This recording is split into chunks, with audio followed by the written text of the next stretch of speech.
สวัสดีครับนี่คือรายการ Orcas Story ซีซั่น 2 เรื่องเล่าเขย่าขวัญเรากลับมาพบกันเป็นประจำทุกสัปดาห์อย่าลืมนะครับถ้าถูกใจฝากกดไลค์กดแชร์กด Subscribe แล้วก็อย่าลืมกดกระดิ่งเพื่อติดตามแต่สิ่งที่สำคัญโปรดใช้วิจารณญาณในการรับฟังแต่ถ้าใจคุณไม่กล้าพอโปรดอย่ารับฟังคนเดียววันนี้ Orcas Story ขอนำเสนอเป็น EP ที่ 94 ผีข้างบ้านผลที่ได้จากการเป็นคนมีน้ำใจคือถ้าไม่ได้ใจคนน่ะก็ได้รู้ใจของคนเรื่องนี้นะครับเป็นเรื่องที่ต้องใช้วิจารณญาณในการรับฟังเป็นอย่างมากถึงมากที่สุดเลยก็ว่าได้คือวันนั้นผมขอบอกก่อนเลยว่ามันเป็นวันทำงานที่แบบว่าตากระตุกข้างขวาเขาว่ามันจะเป็นลางไม่ดีมาแล้วนะตั้งแต่เช้าเลยแล้ววันนั้นมันก็ดูเงียบสงบเพราะว่ามันเป็นวันศุกร์กลางเดือนคือทุกอย่างมันดูปกติแต่ที่มันไม่ปกติก็คือว่าตัวผมนะผมรู้สึกเลยว่ามีกลุ่มคนจำนวนหนึ่งเดินเพ่นผ่านหน้าห้องทำงานผมเยอะมากผ่านไปผ่านมาแต่ก็ไม่มีใครเข้ามาซึ่งทางผ่านหน้าห้องผมมันก็ตรงไปก็เป็นห้องทำงานของพี่วีระทางเดียวหรือว่าพวกเขาจะมาเกาะม็อบกันเนี่ยวันเนี้ยแล้วน้องอายก็เข้ามาเป็นคนแรกๆเลยคือไม่รู้สิผมว่ามันต้องมีเรื่องอะไรแน่ๆเลยคือเซนส์มันบอกแล้วน้องอายก็มาบอกผมว่าจะชวนผมไปกินจิ้มจุ่มแอนก็ไปนะแต่ว่าเราจะไปกันที่บ้านพี่ยอดเขาเป็นช่างศิลป์ผมก็ยังงงว่าจะไปบ้านยอดกันทำไมแต่ผมยังไม่ตอบตกลงนะว่าจะไปผมบอกว่าขอดูก่อนว่าช่วงเย็นๆเผื่ออาจารย์ต้องการให้ไปช่วยอะไรหรือเปล่าแต่พอตอนช่วงบ่ายแก่ๆยอดเจ้าของงานเจ้าของบ้านก็มาหาผมถึงในห้องเลยคือโดยปกติแล้วผมกับยอดทำงานร่วมกันอยู่แล้วและอายุของเราก็ไล่กันก็คือไม่รู้ว่าใครแก่กว่าใครนะนี่มันชวนผมด้วยตัวเองเลยเหรอเนี่ยผมก็คิดว่ามันต้องมีเรื่องอะไรแน่ๆเลยเพราะผมเห็นสภาพมันแล้วดูมันโทรมยังไงก็ไม่รู้เหมือนกันเหมือนคนไม่ได้หลับไม่นอนมาทั้งคืนนะแล้วก็ดูเหมือนว่าไม่ได้นอนมาหลายคืนแล้วด้วยนะแล้วยอดก็มาสารภาพกับผมด้วยเรื่องราวที่เขาได้พบกับความหลอนแบบที่ไม่ทันคาดคิดซึ่งเรื่องมันมีว่ายอดเพิ่งจะซื้อบ้านใหม่ไอ้ที่ว่าใหม่มันก็ใช่นะมันเป็นมือหนึ่งนะแต่ว่าบ้านหลังเนี้ยมันค้างอยู่ในโครงการนานแล้วล่ะและที่ซื้อเนี่ยก็ซื้อกับโครงการเลยนะแต่ที่มันน่าแปลกคือราคามันถูก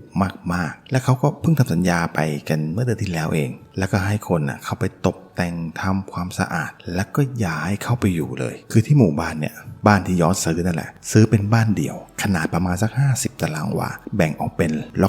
อกละ4หลังอยู่ติดกันเลยใกล้ๆน่ะมันเป็นสนามกอล์ฟแต่แล้วสิ่งที่สวยงามภายนอกมันก็เป็นเพียงแค่ภาพลวงตาเพราะตั้งแต่วันแรกที่ยอดย้ายเข้าไปในบ้านมันก็มีเรื่องสยองเกิดขึ้นเลยคือช่วงบ่ายๆหลังจากที่ยอดกำลังจัดของอยู่ชั้นล่างในตอนนั้นเขาเหลือบไปเห็นที่บ้านข้างๆมีหญิงคนหนึ่งยืนมองเขาอยู่ตรงต้นไม้ใหญ่ที่มันเป็นสวนอยู่ข้างๆบ้านนั่นแหละยอดมันเห็นแค่แวบเดียวเธอก็หายไปคือบ้านที่อยู่ข้างๆนั่นสภาพมันเหมือนกับเป็นบ้านที่ไม่มีใครอยู่คือสภาพมันดูเหมือนกับว่ามันไม่ได้รกอะไรนะแต่เป็นบ้านสภาพปกติแต่มันเงียบมากไม่มีรถจอดอยู่หรือว่าล่องลอยจากการพักอาศัยของคนเลยแต่ที่สำคัญคือไม่มีป้ายประกาศขายหรือหมายยึดจากแบงค์หรือว่าอะไรเลยที่จะบอกว่าบ้านหลังนั้นอยู่ในสถานะอะไรแค่ปิดไว้เฉยๆส่วนอีก2หลังที่อยู่ในยูนิตเดียวกันนั่นแหละมีทั้งประกาศขายแล้วก็หมายจากแบงค์ที่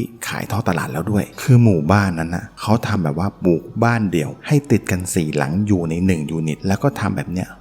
รอบๆสนามกอล์ฟส่วนยูนิตอื่นๆขายไปหมดแล้วนะมีคนอยู่อาศัยตามปกติพอตกค่ำๆยอดกลับมาการไปซื้อข้าวเย็นมากินที่บ้านตอนที่เขากำลังจะเดินเข้าบ้านเขาได้ยินเสียงประตูเหล็กที่มันฝืดเวลาเปิดมันส่งเสียงดังขึ้นมาจากประตูบ้านหลังนั้นแล้วเขาก็รู้สึกเหมือนกับว่ามีคนเดินเข้ามายอดพยายามมองเข้าไปที่บ้านหลังนั้นอีกครั้งเขาเห็น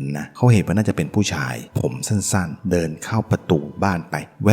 บยอดยังคงยืนอยู่ตรงโรงรถและยังรอดูว่าเขาจะเปิดไฟเพราะในตอนนั้นมันมืดมากแล้วแต่ว่ามันก็ไม่มีการเปิดไฟทำให้เขาคิดไปว่าคิดไปเองหรือเปล่าและเริ่มไม่มั่นใจในสิ่งที่ตัวเองเห็นพอนั่งกินข้าวไปได้สักพักก็ต้องสะดุ้งอีกครั้งเมื่อมีเสียง กลิ่งหน้าบ้านมันดังขึ้นจอร์จมันรีบวิ่งออกไปดูเพราะมันตกใจด้วยนะว่าใครมาที่แท้ก็คือรปภ.ของหมู่บ้านทั้งหมวกแก๊ปเสื้อแขนสั้นสีฟ้ากางเกงดำกับจักรยานคู่ใจ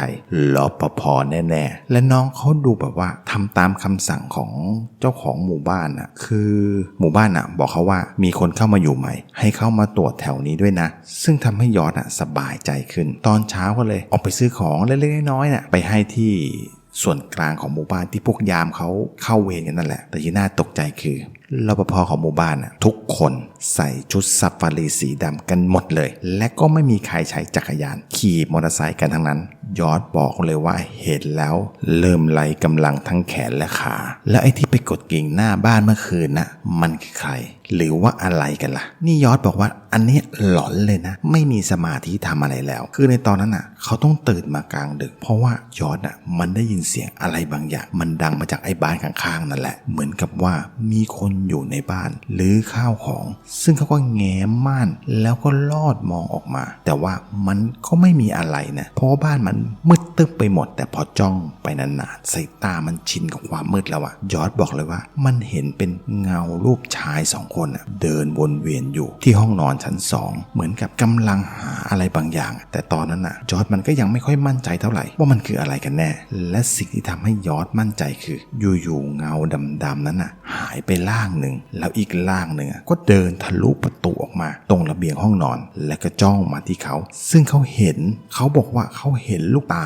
มันมีแต่ตาขาวโพลนไปหมดไม่มีตาดำยอร์จถึงกับสะดุ้งถอยหลังออกมาจากม่านที่เขาแอบดูอยู่นั่นแหละขนมันลุกไปทั้งตัวทีนี้ไปเปิดไฟสว่างทั้งห้องลามปามไปถึงเปิดไฟมาทั้งบ้านกันเลยไฟสนามก็ไม่เว้นนอนไม่หลับทั้งคืนถึงแม้ว่าจอร์จมันจะเผลอหลับไปวูบหนึ่งพอตื่นเช้าขึ้นมามันยังเช้ามืดอยู่เลยนะแล้วส่วนหนึ่งที่ทำให้ยอร์จมันตื่นขึ้นมาก็เพราะว่ามันได้ยินเสียงรถซาเล้งมาจอดที่ใกล้ๆตรงหัวโค้งหน้าบ้านเขานั่นแหละเป็นรถซาเล้งที่นำหลวงพ่อมารับบิณฑบาตในตอนเช้าเลยแล้วเขาก็นึกได้ว่าวันนี้ต้องไปทำงานเช้าเหมือนกันงานเนี้ยมันไม่ยาวเท่าไหร่2 วันที่ต้องไปเซตอัพงานหลังจากที่งานเสร็จก็สักตี 2กว่าแล้วล่ะยอร์จมันแอบมาหลับที่ออฟฟิศแล้วกะว่าตอนสายๆจะกลับบ้านแล้วยอร์จมันก็ฝันว่าเห็นเหตุการณ์การต่อสู้ของชาย2 คนซึ่งเขาจำได้เลยว่าหนึ่งในนั้นคือรปภ.ที่เคยมาหาเขาที่หน้าบ้านกำลังยื้อยุดฉุดกระชากชายคนหนึ่งอยู่แล้วก็มีชายอีกคนโผล่เข้ามาแทงรปภ.คนนั้นด้วยมีดทำครัวแทงแบบทีเดียวมิดด้ามเลยจนทำให้รปภ.คนนั้นล้มลงไปกองที่พื้นแต่ยังไม่ตายแล้วชายคนที่รปภ.กระชากตัวไว้ก็ลุกขึ้นแล้วก็เดินเข้ามาดึงมีดออกแล้วก็กระหน่ำแทงรปภ.คนนั้นแบบไม่ยั้งเลือดไหลออกมามากแบบนองกองเต็มพื้นแล้วชายทั้งสองก็วิ่งหนีไปมันทำให้ยอร์จสะดุ้งตื่นขึ้นแล้วเขาก็รีบกลับบ้านเลยแล้วก็ไปแวะซื้ออาหารซื้อชุดสังฆทานก่อนที่จะเข้าบ้านซึ่งมันก็ทันเวลาพอดีที่ซาเล้งของหลวงพ่อมาถึงยอร์จก็เลยได้ใส่บาตรแล้วก็ถวายของ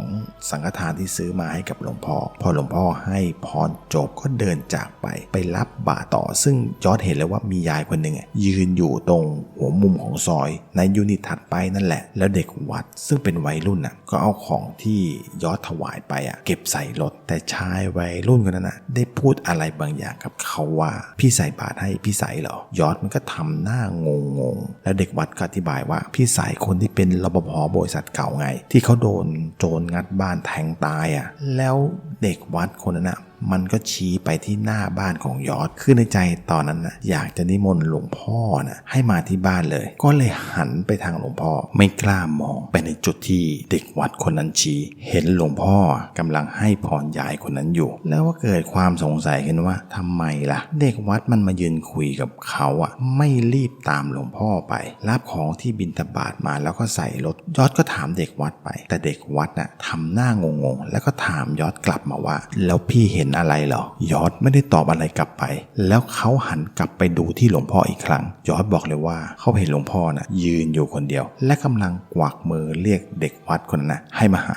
ซึ่งเขาก็บอกอยู่ว่าเขาก็งงเหมือนกันนะแต่ได้คิดว่ายายคนนั้นคงกลับเข้าไปในบ้านแล้วมั้งพอได้ทำบุญแล้วมันก็รู้สึกสบายใจขึ้นผ่านไปอีกสัก 2-3 วันนั่นเป็นวันศุกร์ซึ่งเป็นวันที่ไม่มีงานในตอนเย็นยอร์จก็เลยทำตามที่น้องๆขอคือพาพวกน้องๆมาดูบ้านสวยหล ลังใหญ่ติดสนามกอล์ฟแต่ที่มันมากกว่านั้นคือยอดมันกำลังจีบน้องแอนอยู่เพราะว่าเธอเลิกกับแฟนมาได้สักพักหนึ่งแล้วล่ะซึ่งทุกคนก็เชียร์พวกก็ดูแล้วก็มันก็เหมาะสมกันดีนะยินน้องอายได้แล้วเชียร์ใจขาดเลยก็เลยพากันมากินหมูกระทะที่บ้านยอดกว่าจะมาจากออฟฟิศมาถึงที่นั่นมันก็เป็นช่วงค่ำๆแล้วล่ะยอดบอกเลยว่าตอนแรกที่เรากินหมูกระทะกันมันอร่อยทั้งสนุกดูดีไปหมดแล้วมันก็มีเหตุการณ์บางอย่างเกิดขึ้นคือตอนนั้นน้องอายเข้าไปในครัวไปเอาของสดมาเพิ่มตอนเดินกลับออกมาอายเหมือนกับว่าเห็นอะไรบางอย่างจนต้องมองตาค้างหน้าซีดอายมาบอกว่าที่เธอเห็นนั่นเธอเห็นหญิงวัยรุ่นคนหนึ่งใส่เสื้อยืดสีขาวๆกางเกงยีน3ส่วนสภาพคือเลือดอาบไปทั้งตัวผิวของหญิงคนนั้นสีดำและผมก็ยาวมากยืนจ้องมองมาจากแนวพุ่มไม้ที่อยู่บริเวณริมรั้วดวงตาสีขาวโพลนไม่มีตาดำจ้องเข้ามาในห้องกินข้าวน้องอายสะกดความกลัวเอาไว้คือไม่ร้องกรีดออกมานะครับแต่ยอดเห็นหน้าแล้วก็รู้ว่าเธอต้องเห็นอย่างที่เขาเห็นแน่ๆเลยเขาก็เลยลุกขึ้นและก็มองไปในจุดที่น้องอายจ้องอยู่ยอดบอกเลยว่าเขาเห็นแบบเดียวกับที่น้องอายเห็นคนเดียวกันเลยแต่เพียงไม่กี่วิหญิงคนนั้นก็หายเข้าไปที่หลังต้นไม้หลังจากนั้นทุกอย่างก็เริ่มไม่อร่อยละน้องอายทำสนุกแบบฝืนๆมันยิ่งทำให้ทุกคนงงกันใหญ่เลยและทำท่าทางแบบว่าลุกลี้ลุกลนเหมือนกับว่าอยากจะกลับบ้านคือในวันนั้นไม่ได้มีแค่ยอดน้องอายแล้วก็แอนเพียงเท่านั้นก็ยังมีโน้ตที่เป็นช่างศิลป์ลูกน้องของยอดเขานั่นแหละไปด้วยตอนแรกยอดบอกว่าเขาจะไปส่งแต่แอนบอกว่าไม่เป็นไรโทรเรียกแท็กซี่ให้มารับก็ได้คือความจริงอยากจะคุยกับน้องอายมากกว่าว่าน้องเขาเห็นอะไรและมันเกิดอะไรขึ้นถึงได้ทำท่าทีแปลกๆผ่านไปสักพักเดียวก็มีคนมากดออดที่ประตูหน้าบ้านพวกเขาทั้งหมดก็คิดว่าคนขับแท็กซี่มาแล้วมั้งแต่พอออกไปยอดถึงกับตะลึงในขณะที่ทั้ง3คนกำลังเดินออกประตูหน้าบ้านไปและที่เขาต้องตะลึงก็เพราะว่าไอ้คนที่มากดออดคนนั้นก็คือรปภที่ใส่เสื้อแขนสั้นสีฟ้าคนนั้นนั่นเองและรปภคนนั้นก็ยังได้บอกกับทั้ง3คนว่าพี่คนขับเขาหาบ้านไม่เจอก็เลยไปไกลพอดีเขาเจอเขาก็เลยพามาในขณะที่ทุกคนฟังนะแต่ก็ไม่ได้สนใจในตัวของรปภ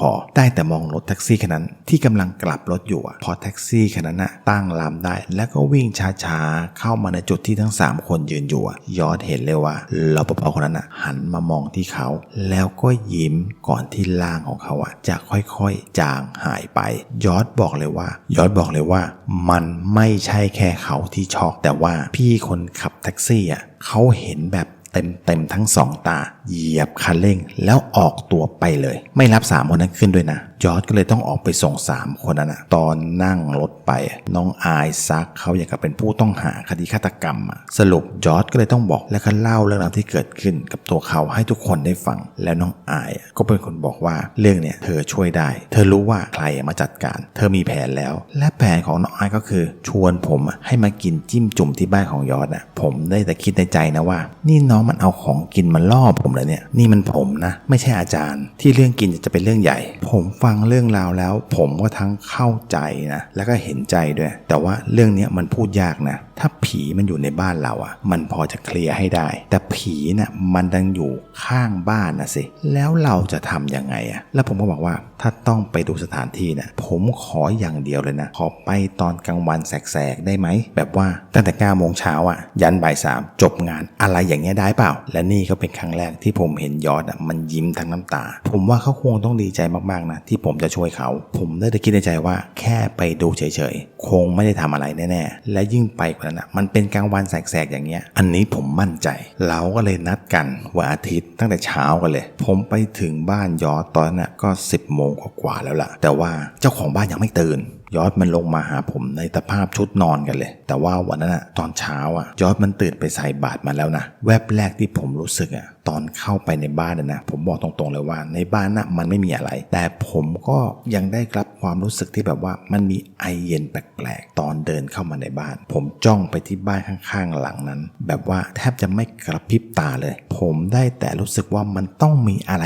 แน่ๆแค่ผมยังไม่เห็นพอเข้ามานั่งในบ้านยอดมันก็ชงกาแฟมาให้แล้วก็ขอตัวไปอาบน้ำแต่งตัวอะไรก่อนเปลี่ยนเสื้อผ้าอะไรทำนองนั้นแหละครับแล้วจะลงมาคุยด้วยเชิญผมตามสบายพอยอดมันขึ้นบันไดลับตาผมไปผมก็ตกอยู่ในภวังค์การเห็นภาพ ภาพที่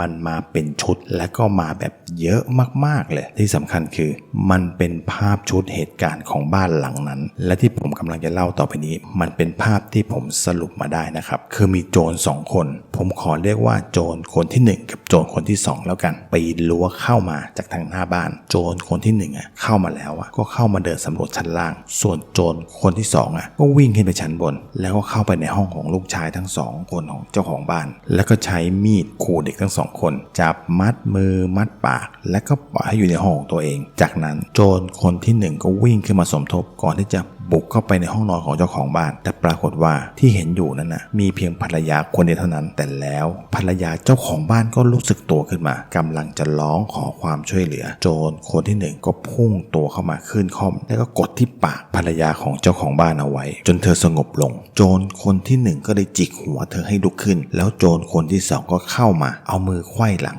แล้วก็มาก่อนที่จะมัดปากจากนั้นโจรทั้ง2คนก็พาเธอออกจากห้องซึ่งในจังหวะนั้นนั่นแหละเธอสะบัดหลุดจากโจรคนที่1แล้วก็วิ่งตรงไปที่บันไดแล้วเกิดสะดุดอะไรก็ไม่รู้มันก็เลยทำให้ภรรยาของเจ้าของบ้านที่ถูกผูกมือไขว้หลังเอาไว้ล่วงลงมาจากบันไดชั้น2หัวฟาดบันไดหมดสติแล้วก็หล่นลงมาคอหักตายคาที่โจรทั้ง2คนก็ตกใจแล้วก็รีบลงมาแบกร่างของเธอขึ้นไปที่ชั้น2เหมือนเดิมและก็เอาไปเก็บไว้ในห้องลูกชายทั้ง2คนของเธอซึ่งตอนที่เข้าไปเห็นลูกคนเล็กหลับสนิทส่วนลูกชายคนโตยังตื่นอยู่แล้วเหมือนกับว่าผ้าที่มันมัดปากจะหลวมโจรคนที่2ก็เลยเข้าไปมัดปากให้แน่นอีกรอบหนึ่งแล้วก็ทิ้งศพแม่ของเขาเอาไว้ด้วยกันในห้องจากนั้นต่างคนก็ต่างย้ายไปลื้อข้าวของมีค่าต่างๆที่ชั้นบนมันเป็นหน้าที่ของโจรคนที่2ชั้นล่างเป็นหน้าที่ของโจรคนที่1แล้วมันก็มีเรื่องอีกจนได้คือเด็กรับใช้ในบ้านเป็นหญิงวัยรุ่นคงจะได้ยินเสียงโครมครามอะไรมั้งเพราะว่าภาพที่เห็นเป็นภาพที่เธอนั้นตกใจเมื่อได้เห็นโจรคนที่1พุ่งเข้ามาหาเธอและภาพสุดท้ายที่ผมเห็นคือเด็กรับใช้คือเธอคนนั้นโดนมีดบาดที่คอเลือดน้องเต็มอยู่ที่พื้นจากนั้นภาพชุดสุดท้ายก็เข้ามาเป็นภาพที่โจรทั้ง2คนกำลังกระโดดลงจากกำแพงมาเจอกับรปภที่จอดรถจักรยานอยู่หน้าบ้านพอดีเลยในขณะที่รปภกำลังจะบอกเหตุว่ามีโจรปล้นบ้านโจรคนที่2ก็วิ่งเข้ามาแทงรปภคนนั้นล้มลงเลือดน้องเต็มพื้นแบบหน้าบ้านเลยแล้วผมก็หลุดออกจากภวังค์การเห็นภาพด้วยเสียงกลิ่งประตูหน้าบ้านที่มันดังขึ้นยอดเพิ่งอาบน้ำเสร็จก็แต่งตัวรีบวิ่งลงมาดูและเมื่อผมได้สติอย่างสมบูรณ์แล้วแวบแรกที่คิดคือคงไม่ใช่รปภคนนั้นมากดกลิ่งอีกนะแล้วผมกับยอดก็เห็นกันเต็มตาเลยว่ามีหญิงชราวัยน่าจะเป็นย่าเป็นยายมากกว่านะถือถุงผลไม้เต็มมือแล้วก็กวักมือเรียกเราทั้ง2คนที่ยืนอยู่หน้าประตูรั้วบ้านยอดรีบเดินไปรับของจากยายผมก็เลยกลับเข้าไปนั่งที่เดิมแป๊บเดียวเท่านั้นยอดก็เชิญคุณยายคนนั้นเข้ามาในบ้านแล้วก็มานั่งใกล้ๆกับผมแล้วก็บอกกับพวกผมว่าเธอชื่อออนอยู่บ้านใกล้ๆยูนิตถัดไปนี่แหละและจากนั้นก็ได้เล่าอะไรบางอย่างให้เราทั้ง2คนได้ฟังแต่ผมยังไม่ได้พูดว่าผมเห็นอะไรรอดูซิว่าที่ยายอ่อนกำลังจะเล่ามานั้นมันจะเหมือนกับภาพที่ผมเห็นหรือเปล่าและยายอ่อนก็บอกว่าผม2คนใจกล้ามากนะที่มาอยู่บ้านหลังนี้เพราะว่ากล้ามาอยู่ติดกับบ้านผีสิงที่มีเรื่องฆ่ากันตาย5 ศพยายไม่อยากเล่าเลยกลัวว่าพวกเธอทั้ง2คนจะกลัวกันคืออันเนี้ยขอบอกเลยว่ามันเลยกว่าคำว่ากลัวไปไกลแล้วยายและก็มีความคิดอย่างหนึ่งที่มันแวบเข้ามาในหัวของผมว่ายายคงไม่ได้คิดนะว่าผม2คนอยู่กันแบบสามีภรรยาเพราะไอ้เจ้ายอดที่เพิ่งลงมาก็คือเหมือนกับว่าอาบน้ำเสร็จส่วนผมก็แบบแต่งตัวนั่งกินกาแฟรอคู่ขามาอะไรประมาณเนี้ยเพราะว่าผมเห็นสายตายายที่มองผมกับเจ้ายอดสายตามันแปลกๆอยู่นะและยายอ่อนก็เริ่มเล่าว่าบ้านหลังนั้นเจ้าของบ้านคือตัวสามีเป็นชาวสิงคโปร์ทำธุรกิจส่งออกขายพวกอาหารแช่แข็งได้เมียเป็นคนไทยมีลูกชาย2 คนและก็เด็กรับใช้อีก1 คนชื่อนีเป็นชาวเขามาจากแม่ฮ่องสอนนั่นแหละอายุแค่15-16นี่แหละยังเด็กอยู่เลยมันได้ขาวน่ารักดีพวกยามแวะมาจีบกันเพียบเลยโดยเฉพาะไอ้เจ้าใสลายเนี้ยมาบ่อยมากคุณยายอ่อนครับแล้วนี่มันเกี่ยวอะไร อะไรกับการตาย5ศพด้วยครับ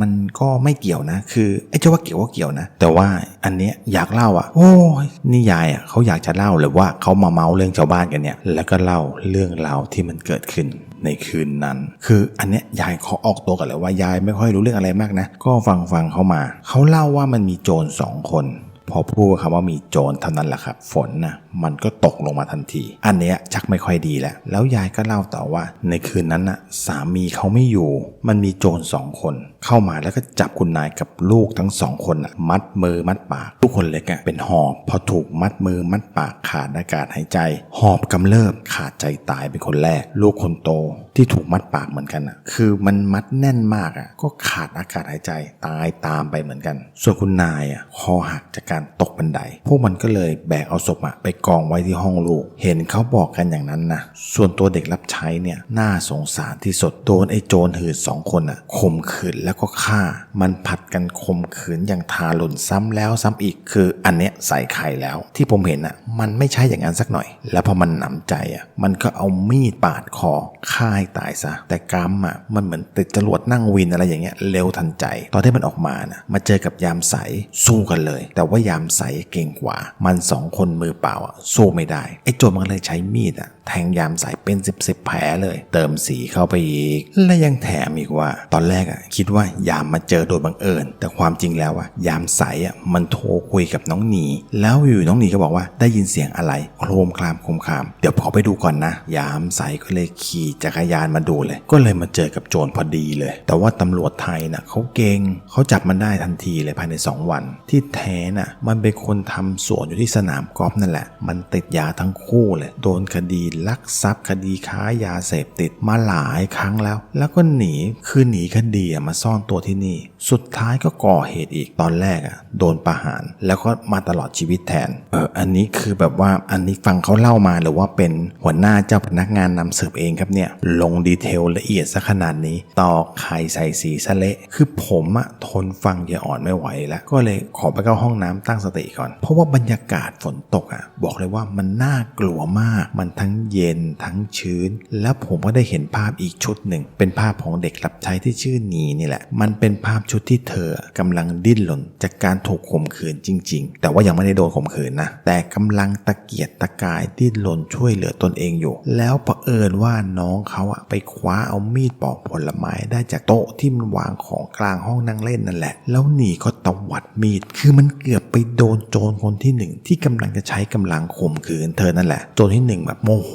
ก็แย่งมีดจากนีมาได้พอแย่งได้ปุ๊บก็ปาดที่คอเธอเลยแล้วมันก็มีภาพที่ไม่เข้าพวกโผล่เข้ามาแทรกเข้ามาแบบดื้อๆเลยเป็นภาพสุดท้ายภาพนั้นมันเป็นภาพในห้องรับแขกที่มันมียอดนั่งอยู่แล้วก็ยายอ่อนนั่งอยู่ด้วยแต่ที่มันแปลกคือว่าในภาพยายอ่อนไม่มีเท้า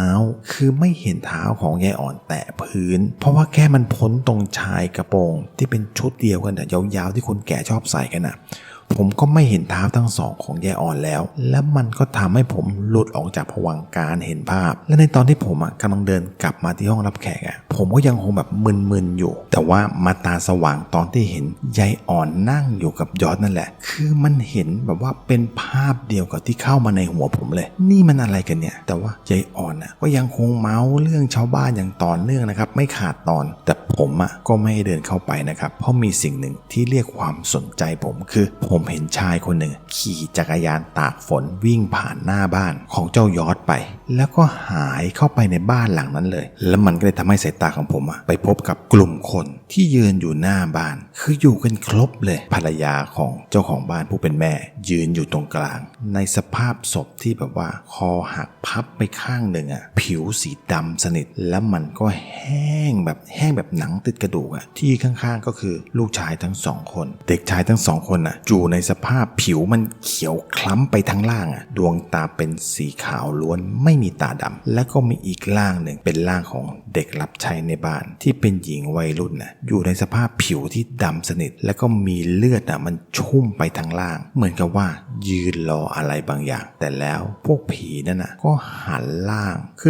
ของพวกเขามามองที่ผมแล้วเสียงของยายอ่อนก็ดังขึ้นมาถามผมว่ามองอะไรอยู่แต่พอผมหันตามเสียงเรียกไป ภาพที่ผมได้เห็นน่ะมันคือยายอ่อนที่อยู่ในสภาพที่ว่าเป็นซากศพอ่ะผิวเป็นสีม่วงคล้ำๆผมน่ะขาวโพลนไปทั้งศีรษะเลยเป็นศพแห้งๆไม่มีลูกตาแล้วก็ยังถามผมต่อยว่าผมเห็นคนตายที่บ้านนั้นเหรอตอนนั้นนะผมได้สติเต็มที่แล้วล่ะผมก็เลยตอบกลับไปว่าแล้วยายล่ะตายตั้งแต่เมื่อไหร่ยายอ่อนถึงกับนิ่งไป3 วิก่อนที่จะบอกว่ายายป่วยเป็นโรคพวกคนแก่พวกความดันเบาหวานอะไรอย่างนี้แหละหมอห้ามกินอะไรที่ชอบทั้งนั้นเลยลูกๆก็ไม่ให้กินวันนั้นน่ะพวกลูกๆที่บ้านน่ะเขาไปเที่ยวต่างจังหวัดกันยายก็เลยออกไปซื้อของที่ตลาดจะไปซื้อของที่อยากกินที่ชอบกินนั่นแหละพอขากลับมาเบาหวานดันกำเริบหน้ามืดตอนที่กำลังจะข้ามถนนก็ได้โดน2 แถวชนตายเลยพอยายอ่อนพูดจบยอดมันก็เห็นความจริงที่ว่า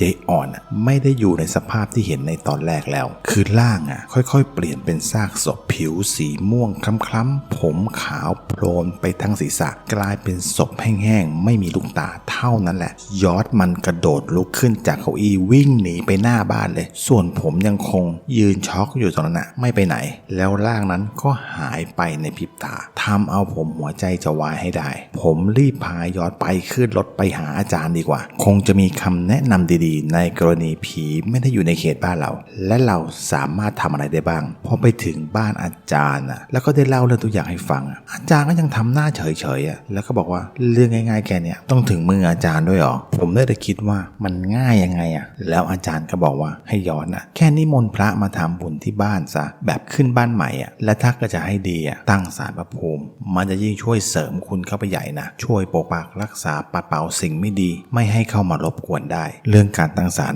ให้ไปปรึกษาพี่รองที่สำนักได้เลยยอดมันเห็นด้วยอย่างยิ่งเลยเพราะอยากทำบุญบ้านอยู่พอดีแล้วก็ตั้งศาลพระภูมิด้วยซึ่งผมกับยอดก็จัดการติดต่อทุกอย่างให้เรียบร้อยให้เสร็จสับภายในวันนั้นเลยและอาจารย์ก็ยังได้บอกถึงวิธีขจัดวิญญาณที่มารบกวนอีกด้วยว่าให้ผมจัดสำรับพิเศษตั้งโต๊ะเอาไว้กลางแจ้งจัดกับข้าวมา1 สำรับหลังจากที่ถวายภัตตาหารเสร็จให้ผมจุดธูปเชิญวิญญาณผีข้างบ้านมากินอาหารด้วยแล้วเดี๋ยวที่เหลืออาจารย์จัดการเองพอใกล้ถึงวันงานมันก็มีเรื่องอีกจนได้ยอดมันน่าซิดเลยตอนที่มันเล่าให้ผมฟังคือทุกเช้า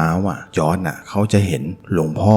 นั่งซาเล้งเข้ามาในหมู่บ้านเพื่อมารับบาตรทุกวันเลยและในวันนั้นก็เห็นเหมือนเดิมทุกอย่างเขาก็คิดว่ายังไม่ได้นิมนต์หลวงพ่อมาทำบุญบ้านเลยก็เลยคิดว่าจะไปนิมนต์พระที่วัดฝั่งตรงข้ามของหมู่บ้านนั่นแหละใกล้ๆดีพอไปถึงก็ไปติดต่อมัคคทายกแล้วก็ถามถึงหลวงพ่อที่นั่งซาเล้งไปรับบาตรในหมู่บ้านมัคคทายกก็ทำหน้าเหวอนิดหน่อยแล้วก็ถามว่าพระรูปนั้นท่านชราภาพมากแล้วใช่ไหมแล้วก็ไปกับเด็กวัดที่ยังเป็นวัยรุ่นอยู่ใช่หรือเปล่ายอดก็ตอบว่าใช่ครับแล้วมัคคทายกก็บอกความจริงกับยอดว่าพระวัดเนี้ยออกรับบิณฑบาตตรงที่หน้าสนามกอล์ฟเพียงที่เดียวนะที่เดียวเท่านั้นพระที่ยอดเห็นนั่นท่านมรณภาพไปเมื่อ3 ปีก่อนแล้วพร้อมกับเด็กวัดวัยรุ่นคนนั้นเลยเสียชีวิตเพราะอุบัติเหตุคือตอนที่ข้ามรถกลับไปจะเข้าไปรับบิณฑบาตในหมู่บ้านคุณนั่นแหละโดน10 ล้อพ่วงชนเต็มๆมรณภาพในที่เกิดเหตุพอยอดได้ฟังถึงกับเสื่อมสมรรถภาพทางการเดินเฉียบพลันกันเลยตอนนั้น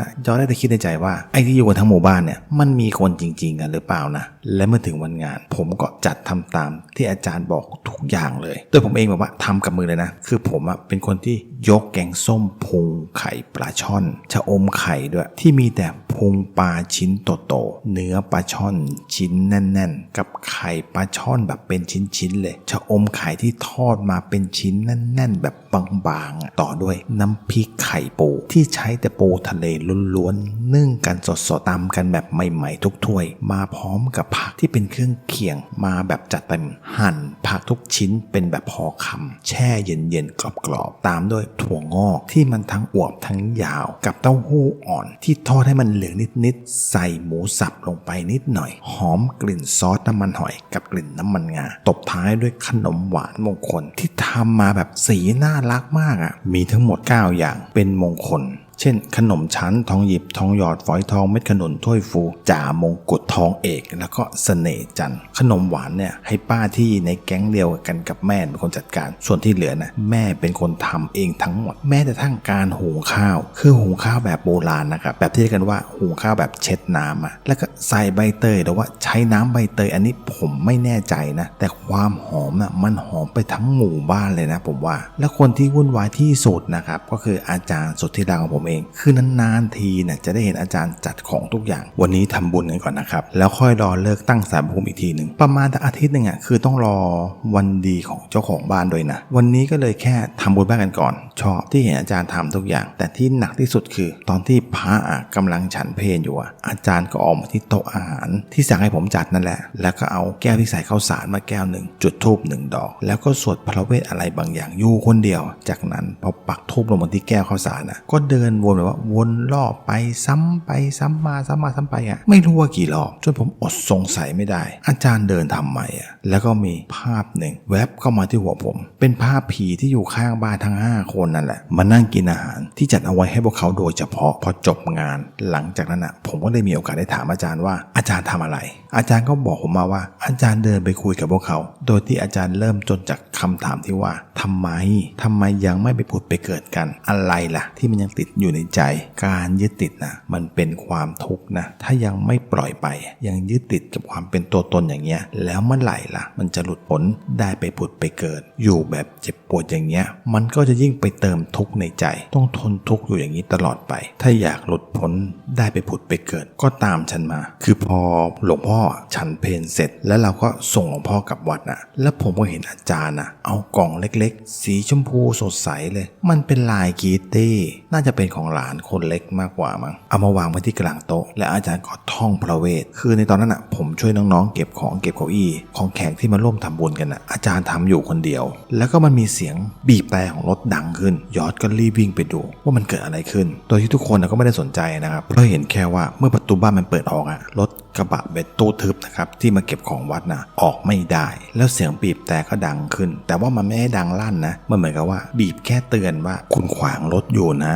รถกำลังจะออกอะไรประมาณนี้พอย้อนออกไปดูเท่านั้นแหละครับแค่3 วิมันก็วิ่งแจ้นมาหาผมแล้วก็ลากให้ผมไปดูที่ผมเห็นก็คือว่ายามใสกับยายอ่อนที่ซ้อนท้ายจักรยานมาแล้วผมก็มองหน้ายอดมันแล้วก็ทำหน้าสงสัยแบบว่ายอดไม่ได้เชิญกันมาเลยเหรอเหมือนกับว่าเจ้ายอดมันจะรู้ว่าผมคิดอะไรนะบางเลยตอบว่าก็ไม่รู้นี่ว่าต้องบอกเขาด้วยแล้วผมก็หันไปดูที่อาจารย์ว่าอาจารย์ทำพิธีเสร็จแล้วหรือยังเห็นอาจารย์กวากมือแบบว่าถ้าจะไปด้วยก็ให้รีบมาแล้วล่างทั้ง2คือยามใสกับยายอ่อนก็หายวับไปต่อหน้าต่อตายอดกับผมในวินาทีนั้นเลยคนขับถึงกระโดดพรวดลงจากรถแบบกันเลยทีเดียวนะครับสร้างความสงสัยให้คนในงานได้พอสมควรแล้วในตอนนี้ผมกับอาจารย์ก็มานั่งกันที่ศาลาวัดที่จอร์จได้ไปนิมนต์พระมานั่นแหละจากนั้นอาจารย์ก็เข้าไปคุยกับเจ้าวาดอยู่สักพักหนึ่งก่อนที่จะเดินขึ้นไปที่เมนแล้วก็เอากล่องสีชมพูลายคิตตี้ใส่เข้าไปในเตาแล้วหลวงพ่อก็เมตตามารับผ้าบังสกุลแล้วก็สวดบังสกุลให้จากนั้นฝนก็เริ่มตกพรำๆแล้วก็ทำพิธีฌาปนกิจนับจากตอนนั้นที่เรากลับมาจอร์จก็ยังคงอยู่ที่บ้านหลังนั้นและก็ไม่เห็นวิญญาณเหล่านั้นอีกเลย EP ที่94ผีข้างบ้านอย่าลืมนะครับถ้าถูกใจฝากกดไลค์กดแชร์กด Subscribe แล้วก็อย่าลืมกดกระดิ่งเพื่อติดตามแต่สิ่งสำคัญโปรดใช้วิจารณญาณในการรับฟังแต่ถ้าใจคุณไม่กล้าพอโปรดอย่ารับฟังคนเดียวออคัสตอรี่สำหรับวันนี้สวัสดีครับ